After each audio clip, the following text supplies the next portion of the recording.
Hey, how's it going, everybody? Sorry I haven't made a video in a while. It's probably been about 6 months. Work was busy and stuff, and with school, I'm going back to school here this winter quarter. I'm already in school, so I'm not working nearly as much, so I'll have a lot more time to do these videos. I know I said I was going to do a lot more, and I plan on doing that this year. I know I said that last year, but like I said, I didn't expect what happened with work to happen and to just be that busy all the time. And by the time I get home from work, I know turning on a webcam and talking is easy, and it is easy. But after a long day at work, sometimes even just turning on a webcam and talking to it just it just gets to the point where even that's just too hard, even though it's not really hard. But I'm back, and as I'm sure we are all aware, the Seahawks lost to the Panthers in the divisional round of the playoffs. Unfortunately, it's been, it's Thursday now, so it's been about 4 days since that game. So it's sunk in a little bit, as I'm sure it has for all of you guys out there. So I'm not like totally upset about it or whatever. It's like I said, it's sunk in and it's accepted. But I want to talk a little bit about the season. I'm not going to go into a very in-depth about kind of how the season went, like I normally do. But it's the 2000. If you thought the Seahawks 2014 season was drama-filled, it seems like this year was a lot worse with some of the drama. I mean, first of all, we started off 0-2, and I think there's some statistic out there where it's like if teams start off 0-2, they have like a 12% chance or something like that of making the playoffs. So statistically, our chances weren't very good when we started off 0-2, and it's funny because both those games we lost, we could have easily won, which is pretty much how it always goes with the Seahawks, right? Every game we lose, it seems like we are all. It's always because we got in our own way, and that same thing was true this year. Now, we started off 0-2. Next two games, we go 2-2, and Jimmy Graham starts to come alive a little bit against Week 3 against Chicago and stuff like that. Week 4, there was that whole controversial play with KJ Wright batting the ball out of the end zone when it should have been a penalty, but it wasn't. So instead of starting off 1-3, we started off 2-2 and stuff. And it was kind of, even though we were 2-2, we were on a 2-game winning streak there. It was still kind of a bittersweet kind of feeling because we beat the Bears, which isn't really that much of an accomplishment, and we probably should have lost to the Lions based on the rule book. So we could have very easily been staring at a 1-3. We go on to lose the next two games against the Bengals and the Panthers. Once again, having fourth quarter leads and then blowing the leads like every game this season, pretty much, including the Super Bowl last year and stuff. And we go on to win two games, go 4-4, then we go 4-5, and then we tie it and go 5-5, and then we go on a big old win streak to go up to 9-5, and then we lose against the Rams to go 9-6, and we win our last game of the season against the Cardinals to finish 10-6 on the season, and we won that game in pretty convincing fashion against the Cardinals.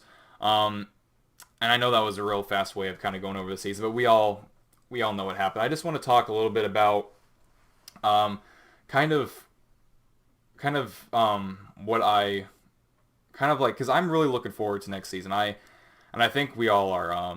It's interesting after last year, after the interception on the 1 yard line.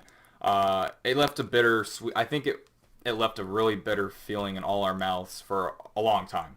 And I think after losing against Carolina, maybe some of you guys are different, but after losing against Carolina a few days ago, it's it's a lot easier to handle this loss than it was to handle that loss in the Super Bowl last year. Like I said, it's Thursday right now. It's 4 days later. I'm already over it, and I think a lot of you guys are over it as well. The things I want to see going into next season, I noticed this season, and it's interesting because going into the season, I think we all felt like our offense was just going to be absolutely amazing. We had Jimmy Graham and stuff, and we had all these things, and it was like for a while there, especially towards the end of the season. Even when Rawls got injured, Doug Baldwin and Russell Wilson were just both balling out. Russell Wilson, who led the league and quarterback passer rating, and Doug Baldwin, who led the league and touchdowns by a receiver. They were both balling out there towards the end of the season. But one thing I really want to see going into 2016. Well, I guess we're already in 2016, but going into this next season, consistency. It's one of those things because every year I think we say, oh, next year is going to be the year where we're more consistent, blah blah blah. And the one thing that I think is really holding Seattle back is the fact that we are still a second half team. I know I keep saying we. I know some people don't like when I say we because I don't play for the Seahawks, but it's like a tick. I just say it. So I'm sorry if any of you guys have a problem with me saying we. I know I don't play for them or work for them or anything, but one of the things is like every year it seems like all us fans are always like, oh, we're gonna be more consistent. We're gonna be more consistent. And this year it was more of the same of like, some games where we played like the first and second half, but a lot of the games it seems like we only show up in the second half. And then a lot of the games in the fourth quarter, it seems like we didn't show up and we would give up the lead and stuff, which is pretty much every game this season. But one thing, and I understand what the whole mantra of you don't win the game in the first quarter, you don't win it in the second quarter, and you don't win it in the third quarter, but you win it in the fourth quarter. And I get that because it's true. It really is true. You look at the NFC Championship game last year against the Packers, and you'll see that that's true. But just because you don't necessarily win the game until the fourth quarter doesn't mean you should only show up and play for the fourth quarter. Us as fans, watching those nail-biting games and stuff, while it's exciting and stuff, you really want to be consistent and play for the entire game. You don't want to have to put yourself in those situations where the clock's counting down. You got to get into those 2-minute drills and score really fast, or have to have some insane miracle happen to win the game because you didn't play in the first 3 quarters. And that's one of the things that hurt us the most in that divisional game a few days ago against the Panthers. We just did not show up in the first half. Obviously, our offensive line was a little shaky in the first half, did a lot better job in the second half. Our defense didn't allow a single point in the second half of the game. And our offense did, really good in the second half. But it's one of those things where you just got to think to yourself, why couldn't we have done that in the first half of the game? And it's one of those things that the Seahawks have been dealing with even the year when we won the Super Bowl. It's our defense had to bail us out a lot of times that year as well because our offense just wouldn't show up for the first half of games. And every now and again they do. But I think going into 2016, we really need to be more consistent with how we play. We shouldn't just show up towards the end of the game to win it. We really should, like whatever we did against the Panthers in the second half of the game, and especially what we were doing later in the season against all teams, because later in the season we were showing up in all 4 quarters and balling out. And it's one of those things where if we could just start doing that earlier on, it would be fantastic. It really would. I made a video early July before Russell, because the last video I made was before Russell Wilson even got his new contract, and I was being a little critical of Russell Wilson. I want to address that real quick. I have gone back and watched that video, and I did say some things where at the time I feel like I was just saying them because I was a little butthurt that Russell Wilson was actually thinking about leaving if he didn't get the money he wanted. But Russell Wilson really, everything I critiqued him on in that video, he really proved me wrong on this year.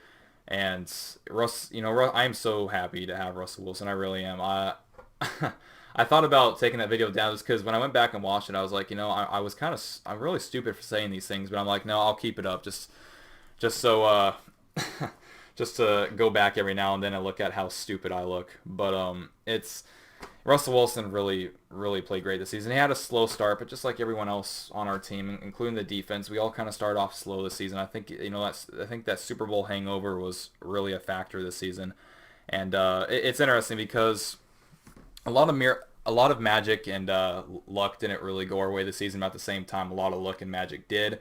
And for every team to go to the Super Bowl, obviously it takes a lot of skill to go to the Super Bowl and make the playoffs. But at the same time, a lot of luck's also involved in that stuff too. And not just in football, but in every sport. And this year, maybe we just didn't have enough luck on our side. But, it is painful to look at that Panthers game and just realize that, if we just balled out in the first half of the game, like we were doing in the second half, we could have had a different outcome. But that's just the way the cookie crumbles, I guess. Really cheesy saying there. And then again, even the wild card game against the Vikings, we were lucky to get away from that game. Blair Walsh making all those 40-yarders earlier in the game, but then he ends up missing the 27-yard field goal. It's I think we were lucky just to get out of Minnesota alive. But I think we learned a lot of things about the Seahawks this season. I know I've said this every offseason, and I know a lot of Seahawks fans have been saying it every offseason, but I think 2016 is going to be the year, and at least I hope it's the year where everything just comes together, where our defense is going to be just as amazing as it's been these past few years, and our offense finally just from the get-go is good. Because I don't know about you, but it is kind of tiresome waiting until week 9 or week 10, and sometimes week 11 every season for our offense to really start going. So I would like to kind of pick off where we next season where we left off this season. And I really can't wait for next season. It's like, I mean, because I know the offseason hasn't technically started, but the Seahawks season is done. So, as a fan's perspective, the offseason's kind of started. I mean, I'm still going to watch the games. I'm still going to watch the Super Bowl. I was rooting for the Patriots because I wanted the Seahawks to go to the Super Bowl, and I wanted there to be a rematch. So as far as the AFC side goes, I don't really care who makes the Super Bowl in the AFC. On the NFC side, I'm rooting for the Panthers. I like Cam Newton.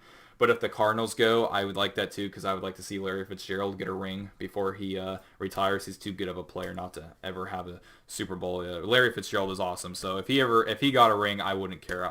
So I guess what I'm saying is I don't really care who goes to the Super Bowl and wins this year. To be honest with you, usually I have a preference this year.